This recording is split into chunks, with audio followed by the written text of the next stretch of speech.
آج دنیا بھر میں کینسر سے بچاؤ اور آگاہی کا دن بھی منایا جا رہا ہے. بہت مزید مرض ہے, اللہ تعالیٰ سب کو محفوظ رکھے. لیکن جو اعداد و شمار سامنے آ رہے ہیں نا, وہ بڑے فاطمہ خطرناک سامنے آ رہے ہیں کہ پاکستان میں ہر سال 1,25,000 افراد اس موذی مرض سے انتقال کر جاتے ہیں. بالکل ایسے ہی ہے. حالانکہ خواتین جو ہیں وہ ان کی تعداد ہمیں آج کل بڑھتی ہوئی دکھائی دے رہی ہے, کیونکہ خواتین میں بریسٹ کینسر کی شرح جو ہے وہ بڑھ رہی ہے. حالانکہ مردوں میں جو ہے وہ منہ یا گلے کا کینسر پھیل رہا ہے, کیونکہ اکثر ہم نے دیکھا ہے کہ مردوں کو منع بھی کیا جاتا ہے اسموکنگ سے, تو زیادہ تر لوگ جو ہے پان گٹکا چھالیاں وغیرہ, یہ ساری وہ چیزیں ہیں جو کہ کینسر کا سبب بنتی ہے. اس حوالے سے اسلام آباد سے ٹیکا خان ثانی نے ایک رپورٹ تیار کی, آپ کو پہلے وہ دکھاتے ہیں. عالمی ادارہ صحت کی جانب سے پاکستان میں کینسر کے تیزی سے پھیلاؤ کا انکشاف. موذی مرض کے باعث ہر سال 1.25 لاکھ پاکستانی موت کے منہ میں چلے جاتے ہیں. یہی نہیں, کینسر کے مریضوں میں سالانہ 1,85,000 کا اضافہ ہو جاتا ہے. طبی ماہرین کے مطابق درمیانی عمر کی خواتین میں بریسٹ کینسر اس قدر بڑھ چکا کہ چھاتی کی تکلیف پر اسپتال آنے والی 11% سے زائد عورتوں میں چھاتی کے کینسر کی تشخیص ہو رہی ہے. پوری دنیا میں بریسٹ کینسر تیزی سے پھیل رہا ہے, لیکن پاکستان میں سچویشن کافی خطرناک حد تک خراب ہے. اس کی وجہ ہمارے پیشنٹس لیٹ پریزنٹ کرتے ہیں. اگرچہ مردوں میں منہ اور گلے کا کینسر عام ہے, تاہم جگر, معدے, پھیپھڑوں, پراسٹیٹ اور آنتوں کا کینسر بھی پھیل رہا ہے. اوور آل دیکھا جائے کیونکہ کینسر کے مریض ایک ٹائم پہ 8 سے 10 لاکھ ہوں گے پاکستان میں, تو ہر سال جو شرح اموات ہے وہ تقریباً 1,25,000 مریض جو اس بیماری کی وجہ سے وفات پاتے ہیں. ماہرین کے مطابق 30% افراد کو تمباکو نوشی اور 35% کو موٹاپے یا ناقص خوراک کے باعث, جبکہ 15 سے 20% تابکاری یا انفیکشن کے سبب سرطان میں مبتلا ہو رہے ہیں. اس جان لیوا مرض کی ابتدا میں تشخیص ہو جائے تو اس کا علاج ناممکن نہیں. کیمرامین اویس قاضی کے ساتھ ٹیکا خان ثانی, سما, اسلام آباد. خیر, کینسر کی تو بہت سی ٹائپس ہیں, جیسے کہ منہ کا کینسر یا بریسٹ کینسر جو ہے یہ تو ہم نے بات کی ہے. ایک بلڈ کینسر بھی ہوتا ہے جو کہ بہت ہی خطرناک ہوتا ہے, اور آپ کو اپنا جو بلڈ ہے اس میں بدلوانا پڑتا ہے. لیکن بہت سے ایسے لوگ ہیں فواد آج بھی جو کہ اس کو شکست دینے میں ہمت نہیں ہارتے. اسی طرح کا ایک اویس شہزاد ہے, وہ بھی ہمت اور حوصلے کی ایک مثال ہے, اور کراچی کا یہ نوجوان ہے, 12 سال کا لڑکا ہے. آپ دیکھیں کہ اس لڑکے کا حوصلہ کتنا بلند ہے.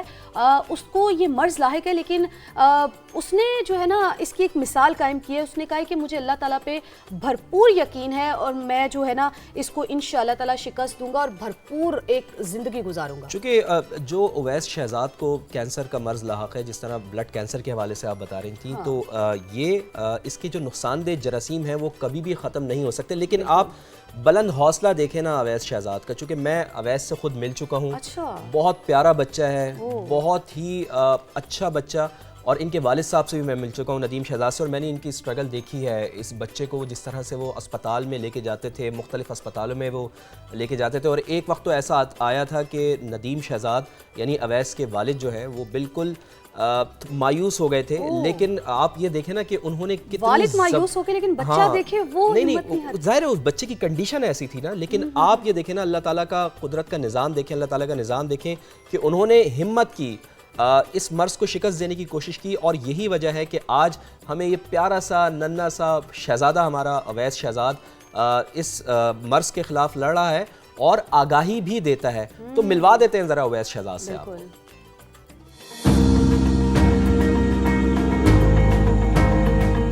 5-6 سال سے بلڈ کینسر سے جنگ لڑوں, بڑے شکست دی میں نے بلڈ کینسر کو. 5-6 سال پہلے مجھے ڈائگنوز ہوا تھا, میرے بتایا گیا تھا کہ بلڈ کینسر ہے. اس ٹائم کوئی کیفیت نہیں تھی, والدین رو رہے تھے, بڑی مشکل وقت رہا. یعنی کیمو لگی مجھے 3-4 سال کیمو لگی, اینٹی بائیوٹک چلتی رہی, بہت تکلیفیں تھی. میں جب فرسٹ ٹائم ایڈمٹ ہوا تو 3-4 مہینے بعد باہر نکل کے میرے والد صاحب نے سورج دیکھا تھا. تو یعنی کہ بہت مشکل حالات تھے. اللہ پر بھروسہ رکھا, اپنا ہمت حوصلہ رکھا کہ نہیں, اگر بیماری آئی ہے اللہ کی رضا میں خوش ہوں, اور اس کو بالکل بھرپور طریقے سے اور شکست دیں گے اس کو. اور انہیں شکست دی, اور انشاءاللہ آنے والے وقت میں بھی وہ مشکل ٹائم سے نکل گئے. اس ٹائم میں بھی ہم آنے والے وقت میں بہت زیادہ شکست دیں گے اس کینسر کو. بیماری کبھی بھی انسان کے اندر سے جاتی نہیں ہے, یہ بیماری انسان کے اندر ہی رہتی ہے. ڈاکٹرز یہ کہتے ہیں کہ جتنی احتیاط ہو سکے اس بیماری میں اتنی احتیاط رکھیں. مجھے, آپ لوگوں کو مجھ سے کوئی خطرہ نہیں ہے, مجھے لوگوں سے خطرہ ہے. مجھے لوگوں سے اویئرنیس رکھنی ہے, احتیاط رکھنی ہے, پرہیز رکھنی ہے ہر ایک چیز میں. لوگوں کو میں یہ پیغام دینا چاہتا ہوں, ہمت, حوصلہ اور اپنے اللہ اور اس کے رسول پہ یقین رکھیں. انشاءاللہ بڑی سے بڑی چٹانیں آئیں گی, انہیں بھی پار کریں گے. تو well done Awais Shahzad, Nadeem Shahzad, well done. Nadeem, آپ کو اس وجہ سے ویل ڈن, آپ کو اس لیے اپریشیٹ کر رہے ہیں کہ اتنا پیارا بچہ ہے اور جس طریقے سے اس کی کیئر آپ نے کی ہے تو آپ کو شاباش بنتی ہے. اور اویس, آپ کو بھی بہت شاباش, اور انشاءاللہ آپ لمبی زندگی جئیں گے اور اسی طرح سے ہنستے مسکراتے انشاءاللہ. انشاءاللہ ہماری دعا ہے. تو عالمی ادارے صحت کے مطابق کینسر دنیا میں سب سے تیزی سے پھیلنے والا جو مرض ہے وہ بن چکا ہے. کینسر جیسے موذی مرض سے کیسے بچا جائے, اس وقت بات کرتے ہیں. ہمارے ساتھ آنکولوجسٹ ڈاکٹر صدف الطاف موجود ہے. صدف صاحبہ, آپ کا بے حد شکریہ کہ آپ نے سما کے لیے وقت نکالا ہے. ہم یہ جاننا چاہیں گے کہ پاکستان میں کینسر کے اکثر کیسز اس وقت تشخیص ہوتے ہیں جب وہ آخری مراحل میں ہوتے ہیں. وہ کون سی وارننگ علامات ہوتی ہیں جو بر وقت تشخیص میں مددگار ثابت ہو سکتی ہیں؟ کیونکہ ابھی ایک بچہ جو تھا, اس کا ہم نے اسے اویس کو ملوایا بھی تھا, اس کا بھی یہ بتانا تھا کہ تقریباً 5 سال پہلے اس میں یہ تشخیص ہوئی تھی, لیکن تب تک معاملات جو تھے وہ بہت آگے جا چکے تھے. قسمتی سے کینسر جیسا مرض پاکستان میں اکثر بہت دیر سے اس کی تشخیص ہوتی ہے, اور اس کی وجہ یہ ہے کہ یہاں پہ جو ہمارا اتنا بڑا پاکستان ہے, ہر جگہ پہ اسپیشلائز سینٹرز نہیں. یہ کچھ علامات ہوتی ہیں جن کے ہونے پہ تشویش ہونی چاہیے کہ کوئی سیریس بیماری ہے, جیسے کہ بخار کا آسانی سے نہ اترنا, یا دوائیوں کے باوجود بخار کا برقرار رہنا, دانتوں سے, ناک سے خون آنا, یا جسم پہ دھبے پڑنا جن کو کہ ہم انگریزی زبان میں بروزز کہتے ہیں. اس کے علاوہ ہڈیوں میں درد ہونا اس بات کی نشاندہی کرتا ہے کہ سخت بیماری ان کے بدن میں ہے. اس کے علاوہ اگر بدن کے کسی حصے پہ کوئی چیز جیسے رسولی کی شکل میں یا آپ جس کو کہ ٹیومر یا گروتھ کہتے ہیں, اور وہ تیزی سے بڑھ رہی ہے, تو کینسر جیسے مرض کے حوالے سے ضرور سوچنا چاہیے. ٹھیک ہے. اچھا ڈاکٹر صاحبہ, یہ بھی ذرا فرمائیے گا کہ پاکستان میں مردوں اور خواتین میں کینسر کی کون کون سی اقسام سب سے زیادہ عام ہیں, اور کیا ہمارے ہاں ماحولیاتی آلودگی یا خوراک میں ملاوٹ اس کی بڑی وجوہات میں شامل ہیں؟ چونکہ ہم یہ دیکھ رہے ہیں کہ خوراک تو بغیر ملاوٹ کے ہمارے یہاں ہے ہی نہیں, اویلیبل ہی نہیں ہے. پاکستان میں خواتین میں جو سب سے زیادہ عام کینسر ہوتا ہے وہ بریسٹ کینسر ہوتا ہے. ٹھیک ہے. اسی طرح سے میں جو کینسر زیادہ عام ہوتا ہے وہ پھیپھڑے کا یا لنگ کینسر کہلاتا ہے. میں بچوں کے کینسر کی ڈاکٹر ہوں, تو بچوں میں اگر دیکھیں تو خون کا کینسر یا لیوکیمیا سب سے زیادہ عام کینسر ہے بچوں میں. بہت سے لوگ یہ سمجھتے ہیں کہ کھانے کی ملاوٹ یا کیمیکلز کا ایکسپوجر اس کی وجہ ہے. اصل میں ایکچولی سائنس نے ابھی تک یہ پروو نہیں کیا ہے. اگر ہم بڑوں میں دیکھیں تو ایک وجہ جو پائی جاتی ہے لنگ کینسر کی وہ سگریٹ نوشی ہوتی ہے. صحیح. اور پھر ایک اور کینسر جو بڑوں میں پایا جاتا ہے وہ ہیڈ اینڈ نیک یا منہ کا کینسر ہوتا ہے, جس کی وجہ تمباکو نوشی, تمباکو کا چبانا یا پھر پان یا گٹکا وغیرہ کا استعمال. تو بالکل یہ جو ہے نا بڑے انہوں نے تفصیل سے بتایا ہے کہ کون کون سے کینسر جو ہیں کس کس عمر میں جو ہے خدا کے واسطے پان گٹکے سے اوائڈ کریں, اس سے, اور میرے خیال سے ملاوٹ شدہ چیزوں سے بھی اوائڈ کرنا چاہیے اور اپنا بہت زیادہ خیال رکھنا چاہیے.